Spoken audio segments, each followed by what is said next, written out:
Welcome to the Nottingham Business School Business Leaders Podcast, where business leaders tell their stories and share their insights. All our guests have a personal connection with Nottingham Business School, so listen, learn, enjoy and share.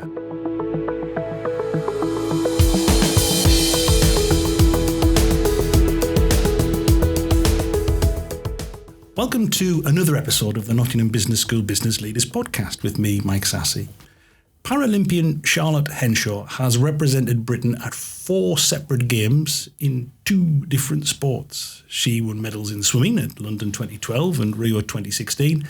Then she struck gold in canoeing at Tokyo 2020.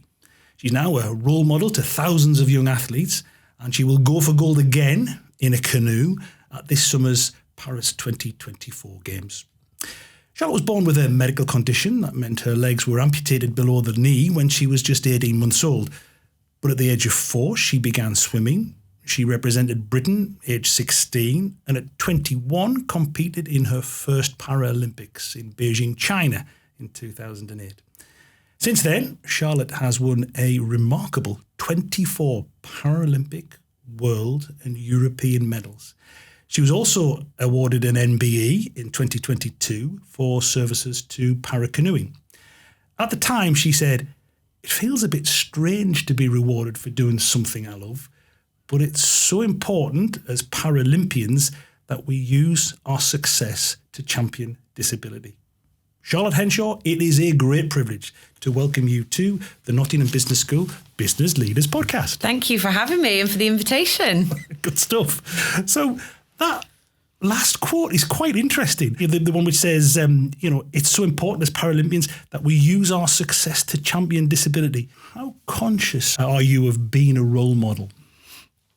I mean, I think it's something that's happened to me. I never set out to be a role model. I just was a kid who turned into a teenager, who turned into a woman that loves sport and loves being involved in Paralympic sport. And became a world champion in that, of course. And became a world champion, yes.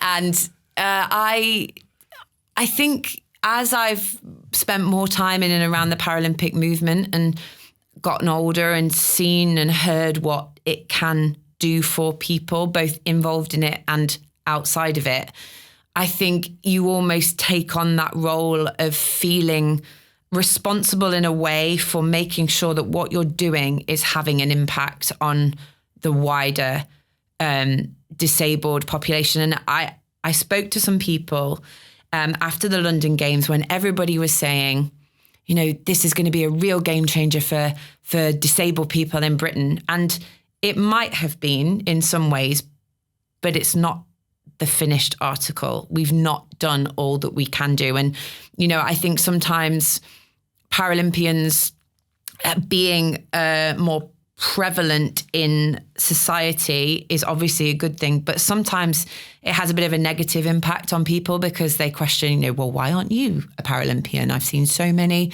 going to be a Paralympic athlete, and you're just doing your day job, and why aren't you doing these world-breaking things? And actually, we don't ask that question of able-bodied people. Why aren't you an Olympian? So we have to be really careful that our increased profile is doing the right thing. And I think that that's important to me, is to make sure that we use the platform that we've got to try and make sure that we can affect change to a wide group of people, not just somebody who's privileged enough to be a Paralympic athlete. Okay, and you're doing it all again this summer. You won your last gold medal in paracanoeing in Tokyo. Unfortunately, that was during COVID, so there wasn't any crowd there. But now it's Paris. Yeah. It's Paris this year, just a short hop on the train. I believe some of your friends are going over from Nottinghamshire. Yes, they are. And I'm not actually selected yet. So when are you selected? June. June is our selection for Paracanoe. As the racing seasons come around or competition seasons in various sports, usually from around now, you start to see squads announced. But you are a current world champion, so there's a pretty good chance that you're going to be selected, isn't it? Yes. I'd like to think that's the case, but each race is different. You can't sort of rest on your prior achievements. And so, yes, I'm going to be racing for selection in Nottingham at Home Pierpont in June. And then fingers crossed everything goes well there. And then hopefully we'll be at the Paralympics at the end of the summer. But yeah, my friends and family have all booked their tickets. They've all booked their Eurostars. So at the moment, I've kind of wished them a very happy holiday, and hopefully I will be there to give them some entertainment on a few days of that holiday. Oh, well, I'm sure they'll look forward to that, right? Yeah. So let's go back to the beginning. You started swimming at home in Mansfield when you were just 4. Yeah. So, but you had the lower half of your legs amputated when you were just 18 months old. Yeah. Talk about that. Yeah. So, I mean, I always say I feel very fortunate to have known no different from my disability. I don't remember any time before having my amputation. I was so young. And so the earliest memories I have are using my prosthetics. And so everything that I do in my day-to-day life in sport is something that I have learned to do from a very young age. But that also meant that at that time, where I was at primary school, I went to a mainstream school. I didn't go to a special school. So all my friends were able-bodied at the time. And so I wanted to do everything that they did. You know, they were going to swimming lessons outside of school, and that was important to me, and I think my parents, to keep me as involved in things as I could, to create that independence as I got older, to create opportunity. But it wasn't easy at that point. That was the early 90s. I was growing up, and there wasn't the wealth of opportunity that I think there is now. And so my parents had to be that voice for me and ask the question, knock the doors down, try and remove the barriers to getting a young child with a disability involved in sport at that time. And so that's what really led me to swimming, is they were the ones that said, well, we can find a place for you. We can accommodate your needs and we can support you with that journey.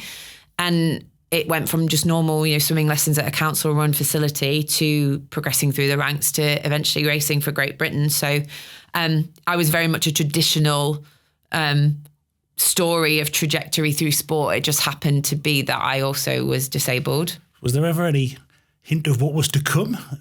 I mean, no, I don't think so. I mean, I don't remember it really. I just remember loving being in the pool and not really thinking what that could mean until I met a Paralympic champion when I was 10. And then I asked to wear her medal and have a picture, which I'm very fortunate.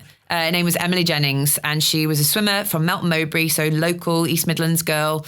And she'd gone to the Atlanta Games in '96 and won a gold medal. And she was only 16. It inspired you? Yeah, absolutely inspired me. And, I feel so fortunate that now I'm that person that people say, can I have a picture with you and your medal? And I know how powerful that can be for somebody who's got a drive and a little dream. And so from meeting her at 10 years old, and also at the time, I think the people that I was swimming with had started to say, I think Charlotte might have a talent here, and pointed me in the right direction to places that could then develop that skill and that dream. And then that was sort of the next part of my journey, really.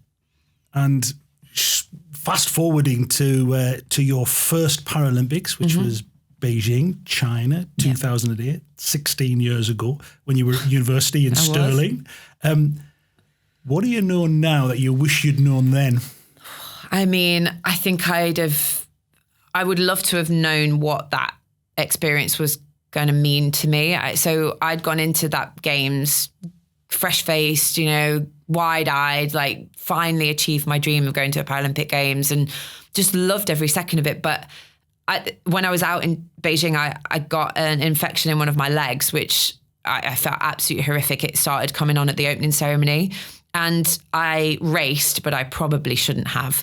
And I came fourth, and I had expected and dreamed and had the capability of winning a medal at that Games. And so at the time, finishing fourth felt like the biggest failure possible.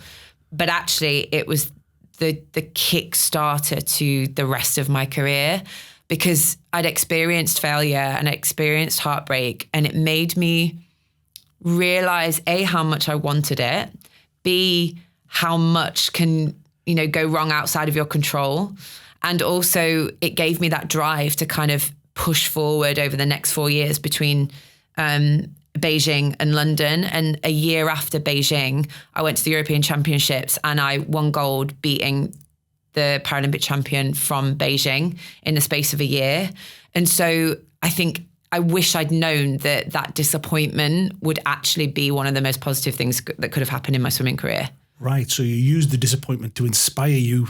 Yeah, absolutely. And I maybe I wouldn't have had the drive to carry on if I'd have achieved everything on that first run, that first bite of the cherry. Everything happens. Lovely. Thanks very much. I'm off. I don't know. But the thought that I'd still got things to achieve and prove was, the catalyst that set me off onto, 10 years of a very successful swimming career. Right. So, and it just as well it did, because you won a silver medal, almost a gold at London 2012. If anybody hasn't seen the footage, I'd urge them to go and have a look, because it is close. I still think I touched the wall first. Yes, it's so close. You should have had VAR. I know. Maybe if it was now, it might be VAR. But the thing that intrigued me reading the background to this is I think you almost weren't picked for London 2012 because this is another setback which you overcame. You hadn't achieved the qualifying time for whatever reason, but the performance director decided, look, that was an aberration. You could still win. You're still a big medal opportunity, and he picked you anyway. So how do you reflect on that games? Oh, I mean, the whole lead into London 2012 was probably the worst lead-in you could ever pick for a Paralympic Games. I had been training so well. I'd broken the world record in 2010. And then 2011 wasn't a brilliant year, but I was doing okay. But then leading into the Games, I'd gone to selection, first round selection, and underachieved massively. And then we had another opportunity to get the selection time, and I was even slower in that competition. And it was just, it turns out that I was overtraining. I got chronic fatigue, and I was working so hard to achieve my ambition of going to a home Paralympics. I'd worked too hard, and it actually did the opposite, and it made me less likely to go. And so it really actually, that whole selection point of time, it shows how important it is to have somebody take a chance on you, because I had proved myself over the years before, and just it happened on that one small period of time. I was underachieving for whatever reason, and it was for external reasons out of my control. But somebody took a chance on me and said, actually, we've seen the work that you've put in. We know that, and have the faith in you that you will come good at the right time. And that was huge for me, because I was so disappointed in myself that I'd really underperformed, and I didn't know why. But to have someone say to me, "We believe in you," was huge. And so to allow me to then go to the Games 3 months later, do the work that we needed to do to undo the fatigue and try and get myself back on track. I then went to London with really no pressure, because I didn't know what shape I was in. But I just wanted to enjoy this incredible experience, and knowing that somebody had trusted in me was so important. And I was just really grateful that I could pay them back for that trust in performing. And London 2012 must have been an astonishing experience as a medal-winning athlete. I mean, I think it would have been an incredible experience not winning a medal. I think it was the best Games for British athletes to not win, because everyone felt so supported. And it was just the most incredible 10 days. And, I cried leaving the village, coming back to home, because it felt like this just really magical point in time. People in London were talking to each other on the tube, which, is unheard of, isn't it? Yes. They were chatting away, and they were sharing the newspaper, and that whole summer was just full of excitement and pride, and to be part of that was so, so special. And it wasn't just London, because you were driven straight from the village back to Mansfield for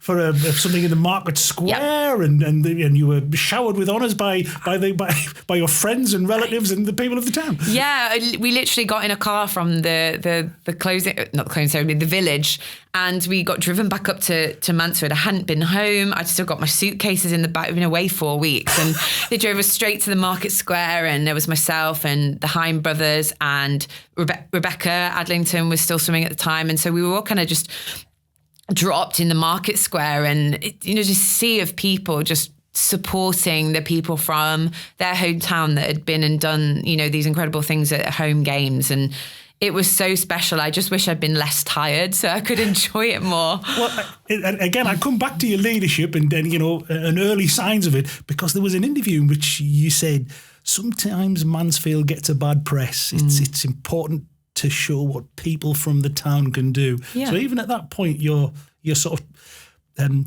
pushing yourself as a representative, proud to represent these people. Absolutely. And I still kind of stand by that. I think, as Mansfield, and it's probably very similar across the country, but I've seen certainly how the town centre in particular is it's dying before our very eyes. And I think people kind of look at the town and go, oh, it's nothing what it used to be and what it could be. And, but the people there and the things that are happening, not everything, but there are really positive things that are happening in and around Mansfield and Nottinghamshire. And with the right support, it just shows you what people can achieve. And I think it's important to showcase that to people that might be feeling a bit lost or a bit hopeless that, that's never going to happen for me because I'm from a place that typically feels like it's not supported. And so the fact that we could all stand there on that stage at that point, having all come from this town, and, people in that audience or that crowd might not wanted to be an athlete, but, it's tangible, and it means that people can see that, with the right support and the right investment, that people from this town can do great things. And I think I'm very proud to represent that journey. And I'm really passionate about making sure that people in the town know that it's possible. Sure. Next stop, Rio, in Paralympic terms. Yeah. And you I've heard you say you thought that this might be your last games as there's a lot of younger swimmers coming through. Yeah. But you thought, well, I'm going to go and give it a bash. Yeah. And you won another medal. I did. And Rio was a really interesting games for me. I'd had a really difficult year in terms of swimming in that last year leading up to Rio. There was a lot of uncertainty and a lot of unhappiness across the British Paralympic squad. And it's been, it was investigated after the fact about the culture and what was the environment that we were training in and around. I was lucky because I didn't train at the training centre. I trained outside. I was in Mansfield with Nova Centurion, but I was still connected to this, what felt like a very unhappy squad. So that had affected my relationship a little bit with the sport, but I had this burning passion to go to another game. So we got me to that games in, decent shape, and to win another Paralympic medal was brilliant. But I think the combination of having that real and happy year and then also my age, I knew that it was probably the end of the road in terms of swimming for me. So the road, go on, tell me what that age was. Yeah, 29. Good God. Yeah. Yeah, 29, which felt, positively ancient compared to, I think the youngest member on our squad at that games she was 12 or 13. And so it felt like we were the veterans. The veterans. But then you made this decision to go again for another sport. Yeah. So in the 4 years between 2016 and 2020, you went from a world-class swimmer to a world-class canoeist. Yeah. How did you manage that? Another of those things where I took a chance on something that was being offered to me. It was a world that I never thought that I would go into. But I came home from the Rio Games and I thought, okay, maybe that was it. But I wasn't ready to say goodbye to Paralympic sport. It was something that I still felt very passionate about and that I didn't feel ready to leave. I felt I got more to offer. And I think that was important. Like I had the feeling that I could offer somebody something. I just needed to find that right place to be. And so I think not only was I supported by the talent transfer program at UK Sport, but I also had that knowledge from, being a kid that to pursue something, you might have to start asking questions. You might have to start putting yourself in uncomfortable positions in order to get where you want to get. And so I was sending emails to sport saying, have you got a place for me? Is there even a classification that I would fit into? If so, can we have a conversation? And so I tried a few different sports that I'd never tried before. And, as somebody that had been an athlete and I spent years honing my craft to be as good as possible, to put myself into a position that I might fail was really quite frightening, and it's something that I wasn't very comfortable with. To put myself out of my comfort zone to try something new was a real learning curve for me. So I did that with canoeing, and I went down to Home Pierpont and I got in a boat, freezing cold December morning, and I had no idea if I'd be any good at it. I actually anticipated that I would be in the water more than I was in the boat. But, you know, having that will to learn something new and to try and ask if somebody would take a chance on me was another thing that I've massively treasured learning. So I think it's going to stay with me way after I hang up my paddles, and it taught me so much. Because you fell out on numerous occasions. You were attacked by a swan. Oh yeah, I mean, you know, it's a dangerous sport canoeing, even though you don't think it is. You know, there's a lot of things that can go wrong. So it's not just that fear of failure. It's no, not at all. And you know, and I think that, you know, taking that chance and trying something new has led me to a whole career that I had never anticipated happening and never really foresaw coming. So it just kind of showed me that, you know, having that trust in yourself to take a chance and know that you've got something to offer somebody can lead to things that you absolutely never anticipated. Because I've read another thing which you've written. You're a prodigious writer and in social media. It's fascinating stuff. You wrote, because you obviously put yourself out there, you decided this is what you're going to do. That, you know, for you, you don't have a problem with dealing with the physical rigors of being of training to be a world champion, a world class athlete. It almost comes naturally to you. But the management of your mind, dealing with the nerves, dealing with the expectations, making a big decision like this at the age of 29, that's something which you think has not come so naturally to you. No. And I'm a naturally anxious person. I just am. That's who I am in life. I feel anxious about things that I shouldn't and things that don't warrant that amount of worry. But I can't change that. And that's absolutely who I am in sport as well. I always tend to err on the side of thinking that the worst might happen. And that's been a real struggle for me throughout my career to not ignore that, but to develop skills around it, to make sure that I acknowledge the anxiety and I don't forget that it's there, but also to be more rational on the opposing side of it. And I think that is something that doesn't come easily to me. Like you said, I find going in the gym and embracing the challenge of physical pain and endeavor, I find that quite easy it's natural to me. I don't mind doing that. But to work on the psychology side of sport has been a real difficulty for me, but something that when I get it right actually has probably the biggest impact on my performance. Sure. I know that, again, something that you've written about how a very short time into having made this change into the paracanoeing, you just had some kind of meltdown. You thought, goodness gracious, what am I doing here? What am I doing? How did you get around that? How did you put that out of your mind? How did you get through that period and come back again and subsequently become world champion? Yeah, it was a really strange moment. I'd thrown myself into this new challenge and embraced it and, you know, loved it and got excited by it. But then, like you say, 6 months in, I had this real, and it came out of nowhere, this real feeling of fear of, what am I doing? Why did I make this choice? Is it because I don't have anything else? There was all these thoughts that were coming into my mind that really took me by surprise. And I needed help to decipher those and filter through them. And so I reached out to our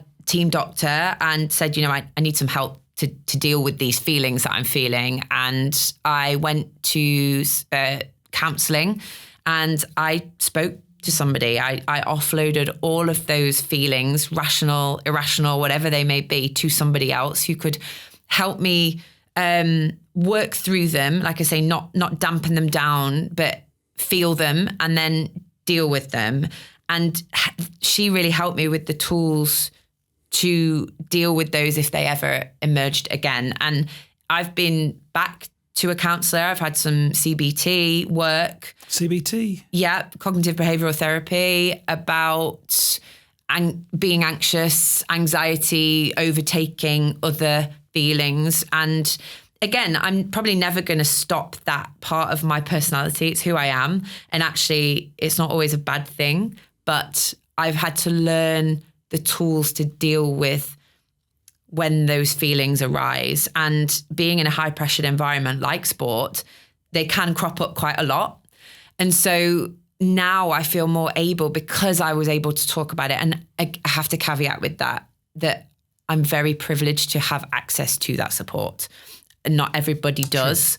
And so I think if people are lucky enough to have a support network, whatever that may be, I think that's a really important thing to try to do, is to speak out those feelings, use people around you to help you navigate a tricky situation, whatever it is, because you could be the most on the surface confident person in the world. You could be achieving so many things that are on the surface, these amazing endeavors, but underneath there might be this whole sea of feelings about it that you almost feel guilty for feeling. Okay. And so I have found that tackling my mental state, whatever that is, about my sport, about things outside, has been probably one of the most impactful pieces that I've done over my career. And if people don't have that obvious network around them, they should go looking for it. Yeah, and I think it's about having those conversations. Again, it's about communication. It's about having a bit of trust in people, the right people, and also, having a bit of courage to ask those questions. And it's not always easy, but encouraging people to foster communication, I think, is the root of a lot of things. So good communication is key for sure.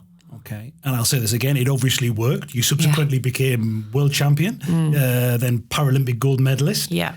And you're going for it again in this summer in Paris. So, that's a confirmation that it did work. Yeah. And, like I said before, it's a constant thing, that it's not something that I tackled and now I'm, perfect at tackling it. It's another one of those things that I've definitely learned about myself through my sport, luckily enough through my sport, but it certainly transcends sport. It's something that I can use in every single situation. And it's constantly something that you have to address. And I think that's really important for people to acknowledge and listen to, because, like I said, on the surface, it might seem that somebody has all of their ducks in a row, but they don't actually know what has gone into that. And I think that's really important for people to remember.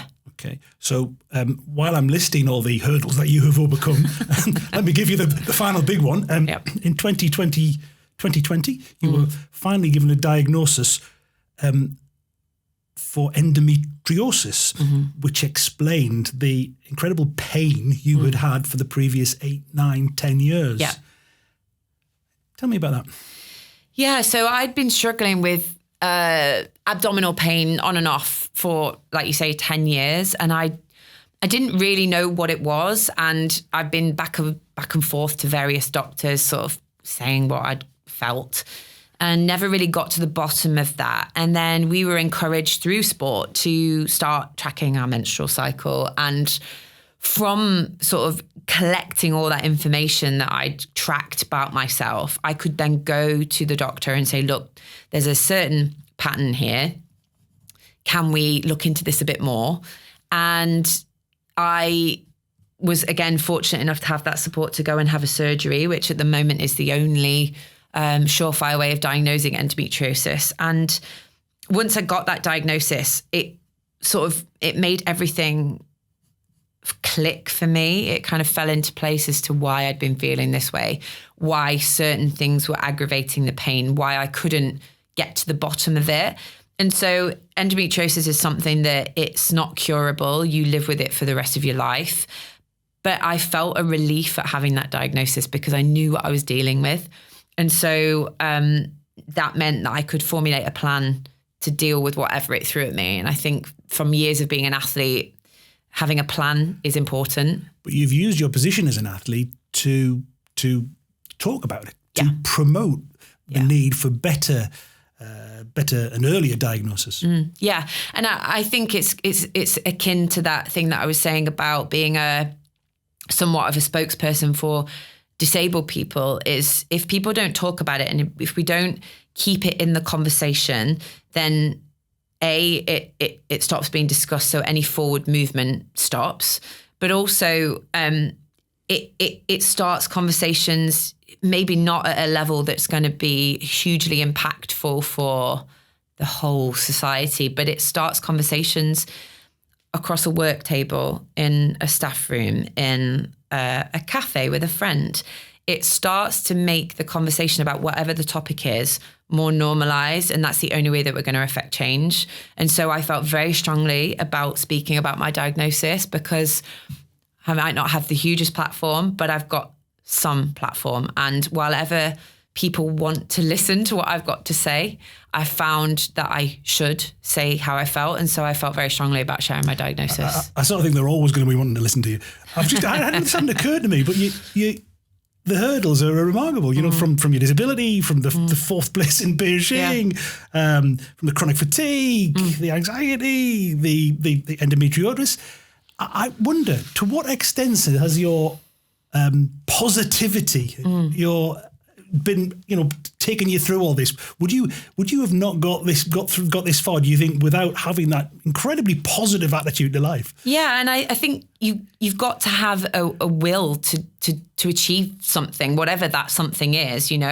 I have an inbuilt tenacity, stubbornness, whatever you want to call it. Yeah, but it's more than that. It's that seeing the best in things which other people would say, my goodness, where's the good in that? Yeah, and I think a lot of people, I think, maybe don't find it easy to find that, and I don't think I found it particularly easy all the time, but I've had the right people around me, B, I've had that inner will to do something, to see the positive, to take the learnings from every situation that's happened to me. And I think sometimes I listen to a really good podcast about failure, and the host, Elizabeth Day, always talks about that failure is like data acquisition, and it's, you can learn things from failure that then you've acquired, and you take that with you to the next one. Right. And so I think experiential, I think, is the yes, and it's so important to acknowledge that failure isn't always a bad thing, and you can always learn something from it, whatever that might be. And I also think, my journey, we've touched on the highs and lows of it here today. I don't think that's not a unique experience. I think that's similar for many successful people. It's a journey that isn't always plain sailing, and I think it's important to talk about the things that aren't quite as positive all the time. Okay. Now, I always ask this is the last question, but I think you might have actually answered it half a dozen times in the last half an hour. But I'm going to ask it anyway. Yeah. So this is a podcast for the Nottingham Business School. A lot of leaders and would-be leaders in there. If you had to give them one single piece of advice that you've picked up on your journey, what might that be? I think, one is so difficult because I think everything interlinks with each other. But I think the biggest thing I've found from leaders that I found really inspiring is a willingness to collaborate, a willingness to be open, a willingness to pursue things, with real integrity, and also that it's not a solo journey. Like, being a good leader is about being part of a bigger picture and sort of maybe being the forefront of that picture, but it's not just you that's leading and driving. I think it's a collaborative thing. So I think it's about being open. It's about making good on connections. And I would say integrity is a huge part of being a good leader. And that's what gets people on side. And, always having eyes open to what could be. Right. So put yourself out there and be integrous while you're doing it. Yeah, excellent. Absolutely. Charlotte Henshaw, it has been fantastic to have you here on this episode of the Nottingham Business School Business Leaders Podcast. Thank you for having me. If you enjoyed this episode, then why not check out some of the others that are also available, including those with the chair of the FA, Debbie Hewitt, England Women's Rugby World Cup winner Maggie Alfonsi, MBE, and the Vice-Chancellor of Nottingham Trent University, Professor Edward Peck, CBE. The Nottingham Business School Business Leaders Podcast is produced for Nottingham Trent University by Celtic Tiger Productions. Your presenter was Mike Sassi, and your producer was John Collins.